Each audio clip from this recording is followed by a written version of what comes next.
question is, who do you think you are? Big, right? Big, right? Who do you think you are? That question is often asked with some sarcasm to it, right? Well, who do you think you are?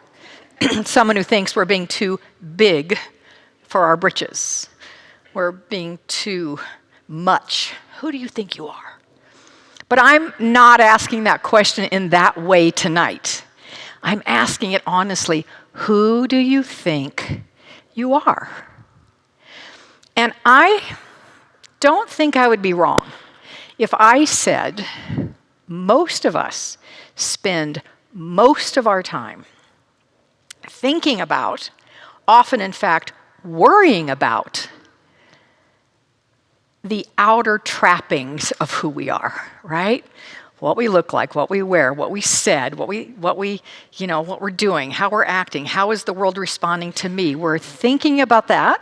Am I wrong about that? Do you know somebody who does that? Like 10 of your friends do that, but not you, right? Right? And we try to cajole and manipulate and maneuver the pieces around and the parts of us around to make it all fit and make it all work. When we do that, and we do it, I think we put the cart before the horse. So tonight, I want us to put the cart and the horse back in proper order. But in order to do that, we need to unpack, take some things out of the cart. So that's what we're going to do. We're going to take some things out of the cart. In fact, we're going to take 7 things out of the cart so we can get it in its proper place and really answer that question, who do you think you are? All right, are you ready to do that? Strap in. Here we go. So the first one, I'm actually reminded of 2 Sundays ago. Reverend Richard Rogers gave the talk, and I think he was quoting Mark Twain when he said that if you have to eat a frog, don't look at it too long.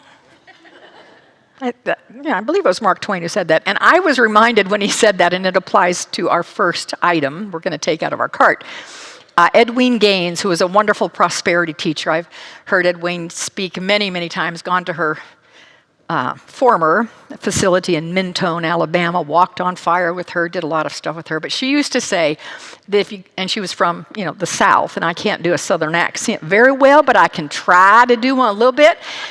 Pretty good? Was that pretty good? So she would say, honey, if you got to eat a jar of frogs, you best eat the big one first.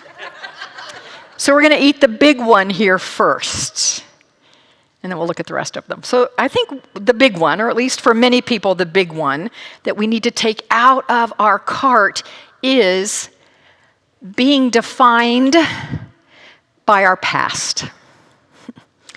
Being defined by our personal history.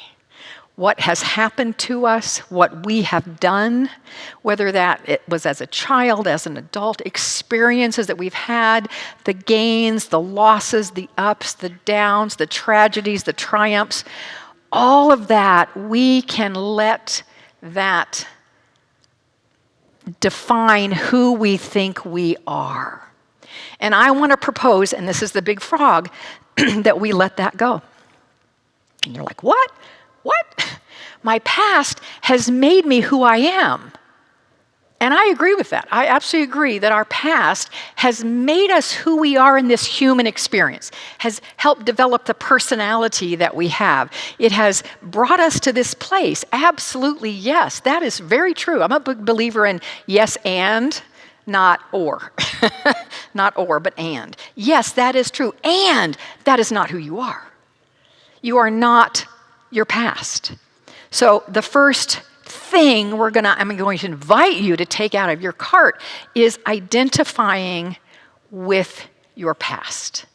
And are there things in your past that you know really are keeping you from being big, from living that full life that you came here to live?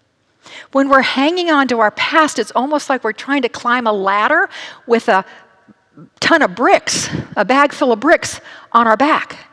And we can't do it. Or even if we do it, it's very difficult. The Course in Miracles says, to be born again is to let the past go. To be born again is to let the past go. Now, I'm not suggesting that this is easy. I'm not. And it takes some conscious, concerted, dedicated, deliberate, intentional, what other word can I throw in there, effort. And it might be something that you need help with. And there's nothing wrong with getting help from a therapist, I was going to say practitioner. That's from religious science, from a chaplain or a practitioner, a chaplain, a trusted friend, a mentor. Maybe you need some help with that, and that's okay. But tonight, at least tonight, I want you to start thinking about the idea that I am not my past. In fact, I am more than this. So tonight, for each of these 7 things we're going to pull out of our cart, I'm going to have us say something, and here comes the first one. It's very simple. It goes like this. I am not my past. I am more than this. All right, here we go. I am not my past. I am more than this. Breathe that in. Take it in. Now we're going to say it again, but before we do, I want you to just have in mind, if there is something in your life that you can identify that is in your past that has been brought forward into the now, that's holding you back, because the attachment, the hold on it is still pretty tight. If there is something, when you bring that to mind as you say that again, and it goes, I am not my past, I am more than this. Ready? Here we go. I am not my past, I am more than this. Nice. The second thing we're going to take out of our cart is we are not our name or our identity. Yeah, we have a name, and that's usually when somebody says, hi, who are you? What do we say? We say our name. That's what we say. And of course, we are that. I mean, we have a name, but that's the key phrase. We have a name. We are not our name. How many of you have had the pleasure, the deep and wonderful pleasure of eating a famous Amos chocolate chip cookie? Anybody not done that? Because I feel really sorry for you if you've never, ever had one. I'm not sure that they're made anymore. They might be. I'm not sure. They were delicious chocolate chip cookies. So Wally Amos was the baker who created these great cookies and then started selling them, labeled them Famous Amos cookies. That was his brand. So even though most of you have had his cookies, you might not know his story. His story is that, and this is in a nutshell, he wrote all about it, and he's written many books, but one of his books was The Man with No Name, Making Lemonade Out of Lemons, I believe is the full name of his book.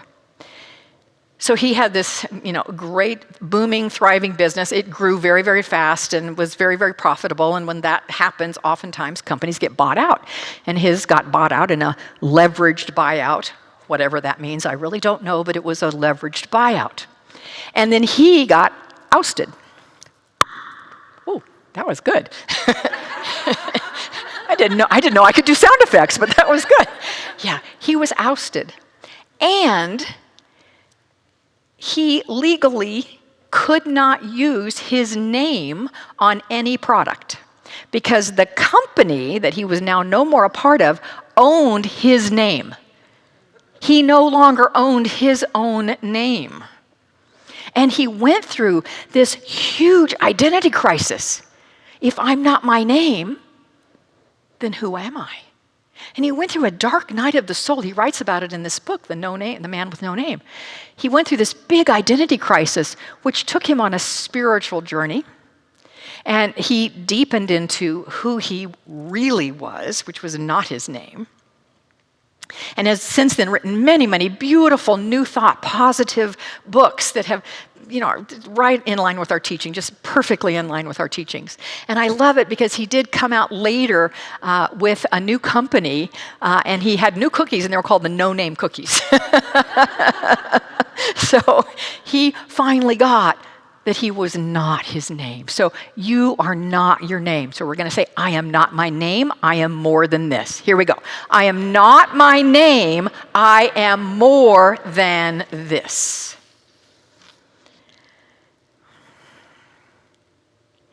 You are not your body.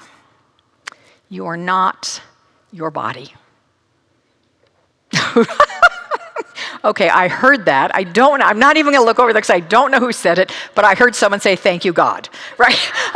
I just came from over here. I'm not saying who it was, but I heard, thank you, God, right?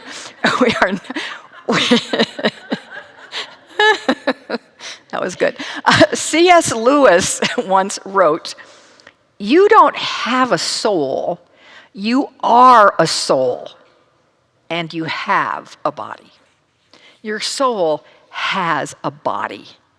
We have a vehicle, a vessel through which our soul is transported through this life experience. But aren't we taught from a tiny little young age that it's so important? What we look like, what we don't look like, what we wear. I mean, the obsession with looks and weight and height and hair, whether we have it or not, and I mean, all of that stuff. The beauty industry, the weight loss industry, the fashion industry, and plastic surgeons are all multi-billion-dollar businesses because we are obsessed with our bodies. And I have to, just as true confession, I have contributed quite a bit of money to each one of those, each one. So I'm preaching to myself here as well. But the truth is, we're not our bodies. Our bodies, as the Bible says, are temples of the living God. I love that. Our bodies are the temples of the living God. And yes, it is our responsibility to care for it, to respect and love it, but it is not who we are.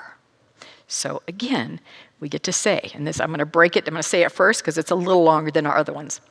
I respect my body, I care for my body, but I am not my body. I am more than this. Can we do that one together? I respect my body, I care for my body, but I am not my body. I am more than this. Take a breath.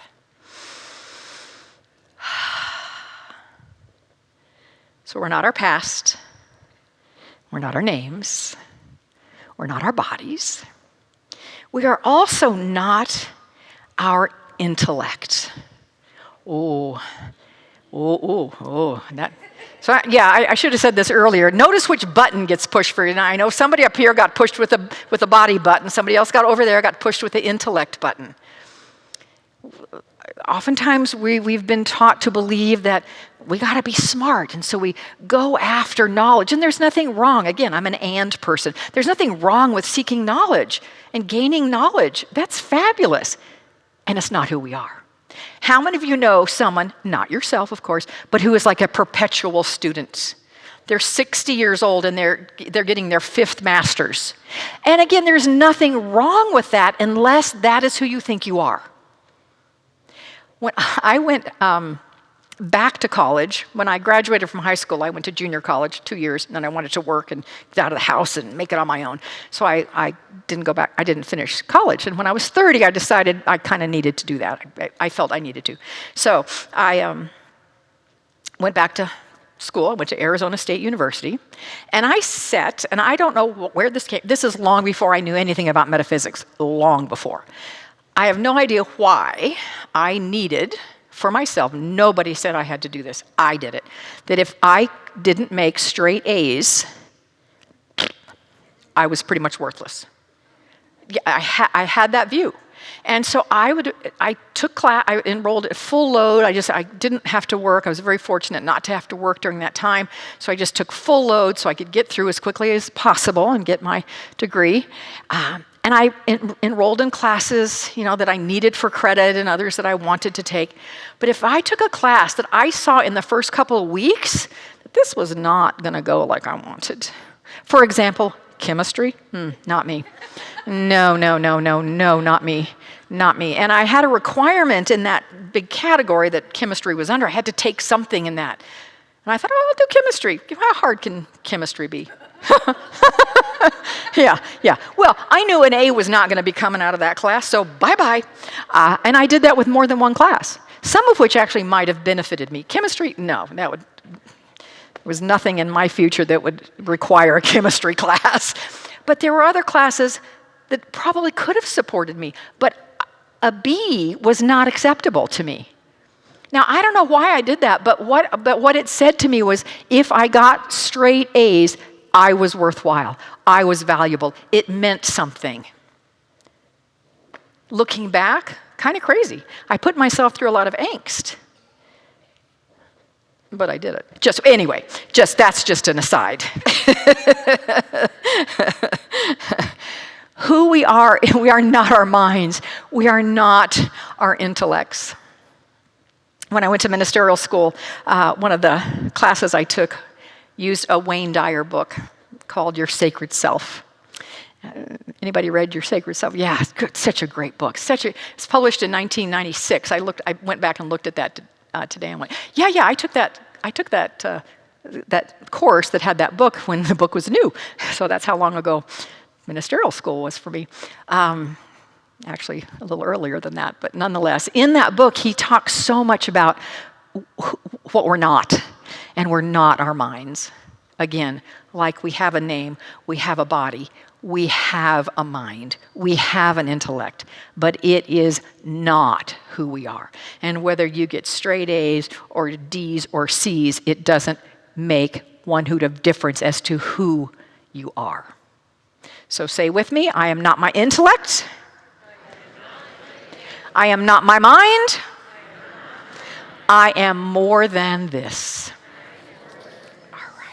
All right, here's the fifth one. You are not your occupation. Ooh, baby. You are not your occupation. That can be a big one for many people. When people have retire, how many people have we heard who retire and don't know what to do with themselves? They're so excited to retire, and then they're lost. They don't know who they are without their job. Or even on the extreme of that, they die because they have no reason. Oh, gosh. When I was a minister of a church, Creative Living Fellowship, that I see some of you out there. So a little disclosure here. Before I stepped down from that church 4 years ago, but before that, several years before I stepped down, I went through some stuff and was seriously considering stepping down. Seriously considering. And I had some really powerful sessions with some colleagues, and one minister friend helped me see that I honestly did not know who I was if I wasn't the minister of that church.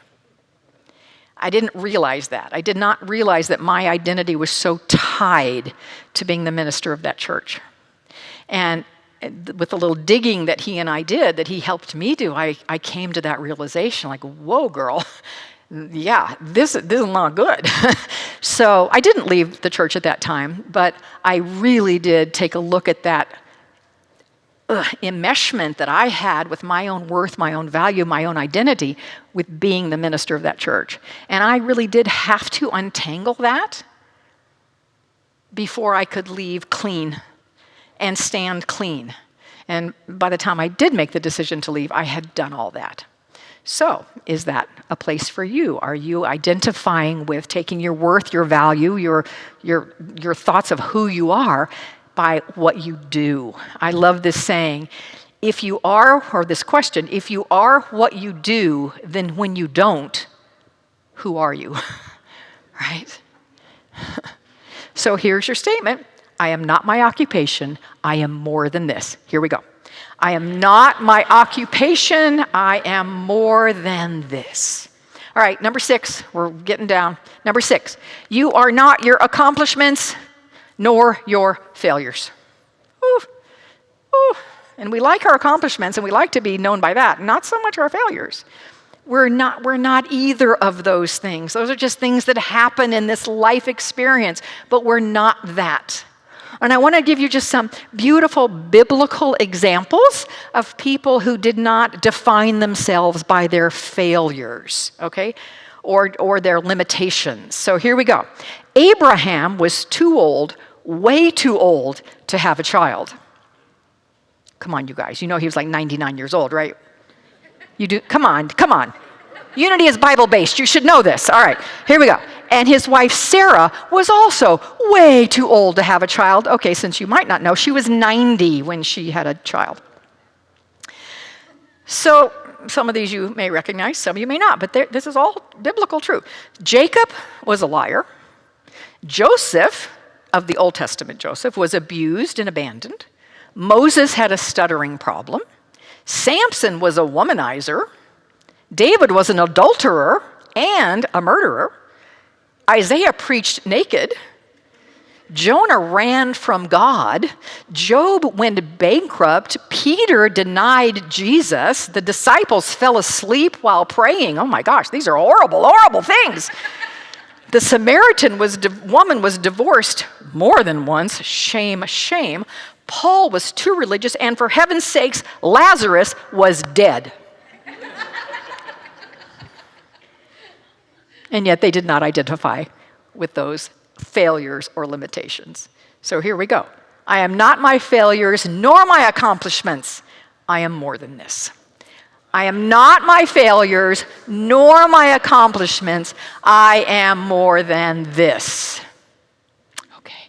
One more that we have to unpack before we put in what we are, which I hope you already know in theory at least, but we'll take it a little deeper tonight. Finally, and this is another biggie. This might be the second big, but I wanted to end with this one. We are not our relationships. Oh, we are not. She's like looking at her husband. See, we are not our. You see, I see what happens out here. We are not our relationships. Certainly, the love energy that we have in relationships, it's delicious and it's wonderful. And if you want to learn how to have a really, really yummy one, come to my class that's going to start on February 5th. By the way, Sunday, February 5th. I'd love to have you there. But we are not. If we identify as someone's spouse and that's who we think we are, who are we if that spouse leaves? If we identify as a parent, who are we when our children grow up? Right? Who are we? My mother, bless her precious soul, she did not know who she was beyond her 2 daughters, me being one of them. She did not know who she was, and that was very difficult for her, and it was very difficult for her 2 daughters, because she kind of wanted to live our lives and control everything we did so that it fit her picture of what we should, and of course neither one of my sister or I wanted to do that. So I know what it's like to see someone anyway who identifies 100%, their full identity is who their children are. So my mom could be difficult, but she also had a great sense of humor. She had a delicious sense of humor. And one year, for Christmas or birthday, I can't recall, she gave my sweet husband, Lonnie, a doll. And I have it right here. This is a mother-in-law doll. And you might not be able to see the little pin, but it says, "I told you so." And her little finger is pointing like, I told you so. So she gave this to him and she said, "Lonnie, I know I can be frustrating at times. So if you ever get frustrated at me," and how many of us have ever gotten frustrated in a relationship? If you are not raising your hand, you're either sleeping or you're lying, or you're thinking about something else. Because we all have frustrations in our relationships, right? And we really have them if we're identifying who we are because of them. If we know who we are, stand in our own power and our own truth, something goes amiss in a relationship and things happen. it's not so frustrating and irritating. We don't fall apart. But my mom said, if you ever get frustrated with me, use this doll and take your frustrations out on this doll. Because what you can do, if you're frustrated, you can go, dang it, dang it, dang it. I'm really angry. Ugh. Ugh. Really helped. It really, really helped. I want all those pieces back, by the way, when I leave tonight. So you say with me, I am not my relationships. Here we go. I am not my relationships. I am more than this. All right. So if you're not all those things, what's left? Well, you are what's left. Light.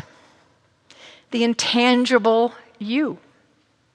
In the Science of Mind textbook written by Dr. Ernest Holmes, he wrote, we are the coming forth of God into self-expression. We are the coming forth of God into self-expression. And I love to make things personal. I am the coming forth of God into self-expression. You are. Who do you think you are? You are the coming forth of God into self-expression. This is who we are. And this is who I hope we think, more than think, we know we are.